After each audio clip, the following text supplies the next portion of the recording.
ही प्यारा रमज़ान में वक्त हुआ है प्यारा मेहमान को बुलाने का। और जो आज के हमारे मेहमान हैं उन्होंने अपनी मेहनत के ज़रिए, अपने टैलेंट के ज़रिए बहुत ही जल्द अपना नाम बनाया, अपना मुकाम बनाया।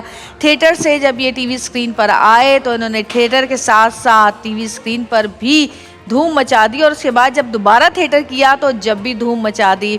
हमारे एक्सप्रेस चैनल के एक ड्रामे में आपने उनको देखा, पैराडाइज में उन्होंने अपनी अदाकारी के जौहर दिखाए। इसके अलावा रक्स बिस्मिल में भी आपने उनको देखा, शहनाई ड्रामा में देखा, पहली सी मोहब्बत में देखा। और मज़े की बात कि उसके बाद इन्होंने जो एक ज़बरदस्त थिएटर का जो ड्रामा किया, जो कि आप सब ने ही देखा होगा, मैं भी देखने गई थी, मुझे भी बड़ा मज़ा आया, मंकी बिजनेस, जो कि 1 साल तक जो है पूरे पाकिस्तान में थिएटर पे चलता रहा। उसमें भी इनका बहुत ज़बरदस्त रोल था। और इसके बाद अगर हम बात करें इनकी निजी ज़िंदगी के बारे में तो काफ़ी रोमांटिक साबित हुए हैं, क्योंकि जहाज़ में ही प्रपोज़ल दे डाला लड़की को। और शादी के बाद अब इनके क्या हालात हैं ये हम इनसे बात करेंगे। तो हमारे बहुत ही प्यारे छोटे से लेकिन प्यारे प्यारे से प्यारी प्यारी बातें करने वाले उमर आलम हमारे साथ मौजूद हैं। तशरीफ ले आइए।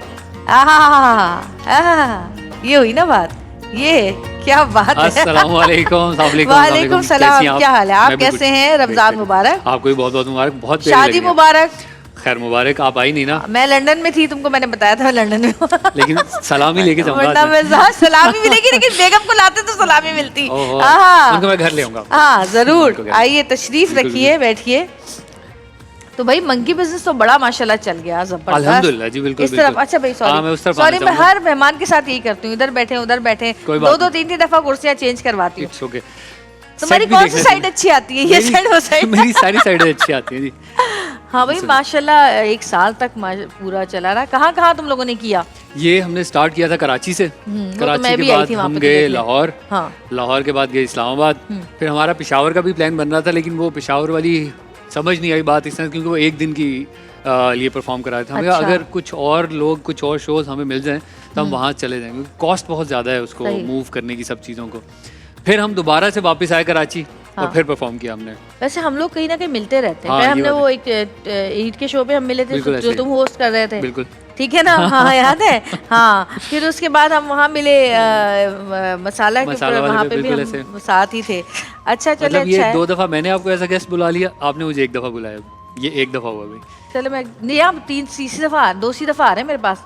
पिछले साल ईद के शो में कौन आया था? बिल्कुल आया था, मैं बिल्कुल आया था, लेकिन वो तब हम शो की प्रमोशन के लिए थे ना, ऐसा हाँ। अच्छा ये बताओ, कहने वाले कहते हैं कि उमर शादी के बाद खामोश सा हो गया। ऐसा कोई किसी ने गलत कहा है। बेसिकली ये सिर्फ मैं बेगम को दिखाने के लिए कर रहा हूँ कि मैं बहुत सोबर आदमी हूँ। बहुत बिल्कुल। मैं अंदर का सब मुझे कह रहे हैं कि शादी के बाद मैच्योर हो जाता है इंसान, तो मैं अब इसी तरह से गुफ्तगू किया करूँगा। मैच्योर होकर? बिल्कुल।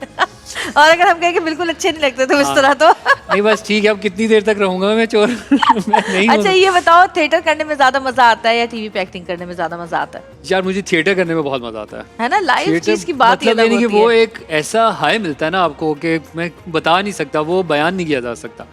तुमने पढ़ाई की है? मैंने की है। कहाँ से? पढ़ा लिखा लग नहीं रहा मैं आपको? अरे इसकी पढ़ाई थिएटर की नहीं, एक्टिंग नहीं पढ़ी मैंने। थिएटर की पढ़ाई मैंने basically on the job training ली है।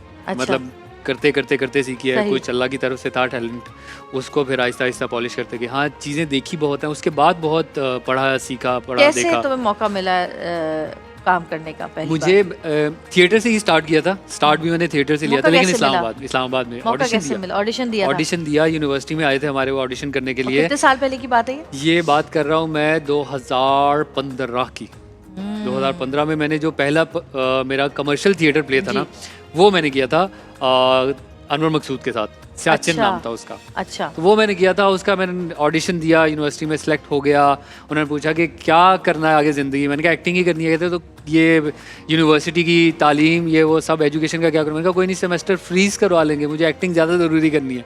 फिर तुमने एक्टिंग शुरू कर दी? मैंने एक्टिंग शुरू कर दी। छोड़ दिया? नहीं, फिर मैंने सेमेस्टर फ्रीज करा। 3 सेमेस्टर फ्रीज कराने के बाद 1 ही रह गया था। 7 सेमेस्टर हो गए थे मेरे BBA के।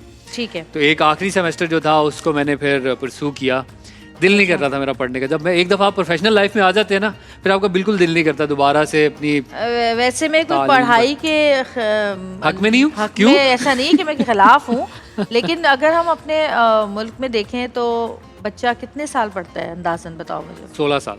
16 से 18 साल। 16 से 18 साल पढ़ना। और उसके बाद जो उसकी जॉब लगती है वो लगती है 30,000, 35,000, 40,000, 25,000 है, ऐसा ही है। तो कितना तो खर्चा जो पढ़ाई पर होता है इतने सालों में वो भी शायद पूरा नहीं हो इतने साल तक। तो ये एक ज्यादती भी होती है ना। अब तो लोग यही सोच रहे हैं कि कंटेंट क्रिएटर बन जाएं तो ज्यादा पैसे आ जाएंगे हमारे पास। मेरे ख्याल से अब ज्यादा लोग जो है ना वो इजी मनी की तरफ जा रहे हैं बेसिकली, जिसमें आपको ज्यादा जल्दी फेम भी मिल जाता है और पैसा भी जल्दी मिल जाता है। इसीलिए हमारे यहाँ मोस्टली मसला ये है कि लोगों को सिक्योरिटी की तरफ हमेशा डराया जाता है उन्हें कि भाई जॉब नहीं होगी तो क्या करोगे, पैसे कहाँ से आएंगे, कैसे घर कैसे चलाओगे।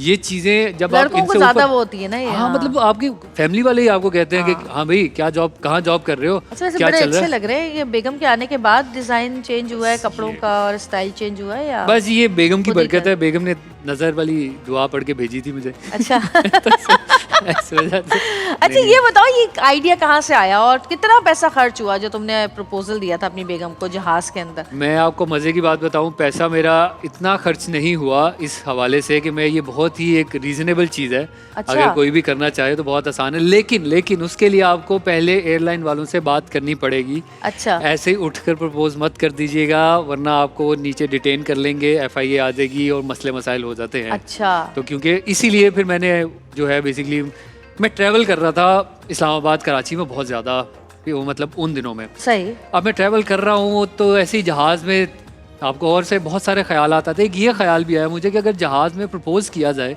तो कैसा रहेगा ये। तो फिर ऐसे ही मैंने एक दोस्त से मशवरा किया, उसने कहा बिल्कुल ये यार ये एक अच्छी मज़ेदार चीज़ है। और मैंने इंटरनेट पे भी देखा कि कितने बाहर मुमालिक में हुआ है ये, हमारे यहाँ नहीं हुआ था। तो मैंने कहा ये बिल्कुल ठीक है। फिर मैंने फ़ोन किया मेरे जो मेंटोर हैं यासिर भाई को, मैंने कहा ये बताएं ये एक आइडिया है कि आपको क्या समझ आ रहा है कि नहीं आ रहा, आपको इसमें दम है कि नहीं। कहते बिल्कुल दम है, तो करो इसको परसू करो। फिर मैंने आगे पीछे कॉन्टैक्ट्स लड़ाए, पता किया। फ्लाई जिना वाले जो है वो हमारे साथ आ गए, ऑन बोर्ड हो गए। उन्होंने कहा बिल्कुल ठीक है आप करें, हम आपके साथ हैं।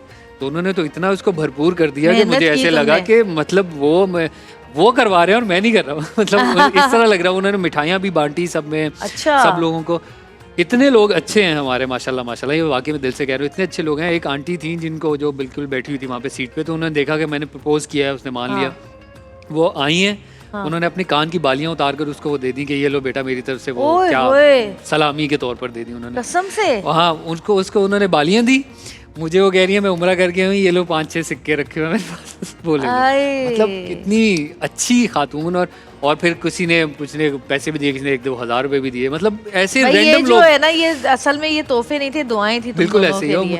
मुझे पहले मेरी बहुत हालत वो ख़राब भी थी कि पता नहीं यार लोग किस तरह से कहेंगे कि आप शौखा सा लड़का ऐसे उठ के जो है ये करने, ये घर में करने वाली चीजें हैं। कोई डिफरेंट चीज करने आ रहा है। हमारे यहाँ लोग तो यही कहते हैं ये हर चीज घर में ही कर लो बस। बट लोगों ने मुझे बहुत अच्छे तरीके से जी रिस्पांस दिया और मुझे खुशी। और मैं अगर मुझे दोबारा मौका मिले मैं दोबारा कर लूँ।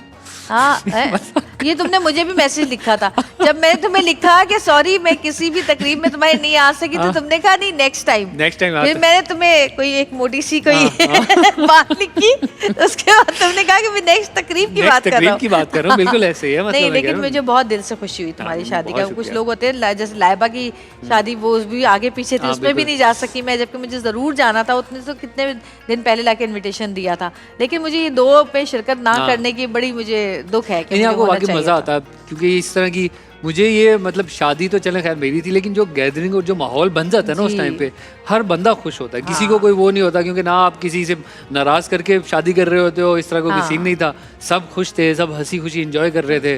और दूसरा मेरी शादी पे लोगों को वैसे इस वजह से ज़्यादा एक्साइटेड थी क्योंकि मैं बहुत सारी शादियों में जा चुका हूँ पहले। अच्छा ये बताओ कि बेगम पसंद क्यों आई, क्या ऐसी चीज़ उसमें अच्छी लगी तुम्हें, ताकि लोगों को भी पता चले कि लड़के क्या क्या चीज़ें पसंद करते हैं। भाई मैंने बहुत प्रैक्टिकल अप्रोच रखी थी बेगम को। जब मतलब चूज़ तो नहीं मैं कहूँगा, लेकिन मैं जब ढूंढ रहा था ना जी, तब मेरी अप्रोच बहुत प्रैक्टिकल थी इस हवाले से कि मुझे एक ऐसी खातून, ऐसी लड़की चाहिए थी जो मेरे साथ घर भी चलाए, साथ में मतलब मेरी फैमिली को भी साथ में एंटरटेन करें, साथ में मुझे भी। और मुझे ये मसला नहीं था कि जॉब कर रही हो ये वो, मैं तो चाह रहा था कि मतलब कोई जॉब कर रही हो, मुझसे ज़्यादा काबिल लड़की हो, ताकि मुझे भी थोड़ा सा वो मोटिवेट करती रहे साथ साथ ख्याल। तो मुझे अल्हम्दुलिल्लाह मैं बहुत अल्लाह का शुक्रगुजार हूँ कि मुझे एक पढ़ी लिखी, मुझसे ज़्यादा पढ़ी लिखी है, मुझसे ज़्यादा वेल स्पोकन है, मुझसे ज़्यादा ख्याल रखती है मेरी फैमिली का, मुझसे ज़्यादा जो है वो केयरिंग है मेरे हवाले से, मुझसे ज़्यादा मोहब्बत करती हैं। मैं और क्या चाहिए मुझे, मुझे मिली तो मैंने अल्लाह का शुक्र अदा किया कि भाई ये तो मुआवजा ही हो गया मेरे लिए। अच्छा, कोई घर सब आराम से मान गए थे? किसने? घर वाले, उधर हाँ। या इधर? उनके घर वाले, तुम्हारे घर वाले? उनके घर वालों की तरफ से थोड़ी सी वो जो आता है भाई लड़का एक्टर है, काम एक्टर है, वाम कुछ नहीं हाँ। कर रहा, हवाई रोजी है, कभी भी नाम भी नहीं बनाया कोई इतना खास, क्या कर रही हो, सोच लो सोच लो सोच लो। हाँ। लेकिन मैं उसको दाद देना चाहूँगा कि ये डटी रही और इन्होंने जो है मेरा साथ दिया। है भी बहुत प्यारी, माशाल्लाह माशाल्लाह। अच्छा, ये आजकल रूटीन क्या चल रहा है रमज़ान का? शादी के फौरन बाद ही रमज़ान आ गए। भाई ये रमज़ान ऐसे फौरन आए हैं कि अब मैं माशाल्लाह बरकत समेट रहे हैं उसकी, साथ साथ सहरी कर रहे हैं, साथ साथ इफ्तारी कर रहे हैं। हाँ, अब तो वो वाला क्या सीन, खाते हो? अब तो वो वाला सीन भी हो गया, छोड़े ना पकोड़े जल जाएंगे। तो क्या सबसे ज्यादा पसंद है इफ्तारी में? मैं पकोड़े पसंद करता हूँ, मुझे पकोड़े बहुत पसंद है। इफ्तारी में अगर पकोड़े नहीं है ना तो इफ्तारी नहीं लगती। वो बस यही है कि आपने जो है लाल शरबत और पकौड़े, है ना? बिल्कुल, ये जरूर। और जब खाने पीने की बात हो रही तो मेरे ख्याल है हमें किचन में चलना चाहिए, है ना? और चल के देखते हैं। अच्छा, ब्रेक लेंगे हम, किचन में नहीं जा रहे अभी? नहीं जा रहे। अच्छा, आप एक छोटी सी ब्रेक ले, हम जा रहे हैं किचन में। अरे किचन में जाना था। देखते रहे प्यारा पाकिस्तान। चलिए चलिए, आ जाए। प्यारा रमजान।